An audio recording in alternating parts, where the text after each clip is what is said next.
ঝালমুড়ি তৈরি করছেন রাজ্যের মন্ত্রী দিলীপ ঘোষ। আবার কেউ ঝালমুড়ি ঝালমুড়ি বলে হাঁকছেন। একটা বড় জামবাটিতে সেই ঝালমুড়ি মেখেই চলেছেন রাজ্যের পঞ্চায়েত মন্ত্রী, আর পাশ থেকে একজন উপকরণ সামগ্রী সরবরাহ করছেন। সকাল সকাল সেই ঝালমুড়ি সবাইকে খাওয়ালেনও দিলীপ ঘোষ।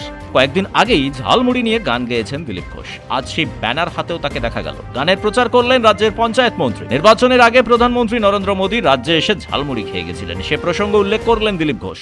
স্পেশালি হলো ঝালমুড়ির উপরে গান হয়েছে, সেটা রিলিজ হলো ভিডিও অডিও, সেই উপলক্ষে বিশেষভাবে ঝালমুড়ি খাওয়া হলো আজকে। দাদা, প্রত্যেক গানেরই একটা টার্গেট অডিয়েন্স থাকে, মানে এটা কি ভেবে গাওয়া এবং কাদের জন্য গাওয়া? দেখুন, যে গান লেখে সে গান লিখেছে, সে ঠিক করেছে আমি গাওয়া উচিত, আমাকে দিয়ে গাইয়েছে, আমি চেষ্টা করেছি গায়ক হওয়ার। মাননীয় প্রধানমন্ত্রী পশ্চিমবাংলায় এসে ঝালমুড়ি খেয়ে গেলেন, এত পপুলার হয়ে গেছে। তো যেটা পপুলার হয় সেটা সব জায়গায় তাকে নিয়ে অনেক কিছুই হয়। তো ঝালমুড়ি পপুলার হয়েছে, ইলেকশনে ইস্যু হয়ে গেছে, সেই নিয়ে একটা গান হওয়ার দরকার ছিল, সেটাও হলো। কয়েকদিন আগেই ঝালমুড়ি নিয়ে গান লিখেছিলেন এক শিল্পী, সেই গান গেয়েছেন দিলীপ। আজ সকালে প্রাতঃভ্রমণে বেরিয়ে সেই গানের ব্যানার হাতে নিউ টাউনের লেকের ধারে বেশ কিছুটা সময় কাটালেন রাজ্যের পঞ্চায়েত মন্ত্রী। একই সঙ্গে সমালোচনা করলেন বাম দলগুলো ও সিজেপি আন্দোলনের। ব্যুরো রিপোর্ট, কুবের কলম ডিজিটাল।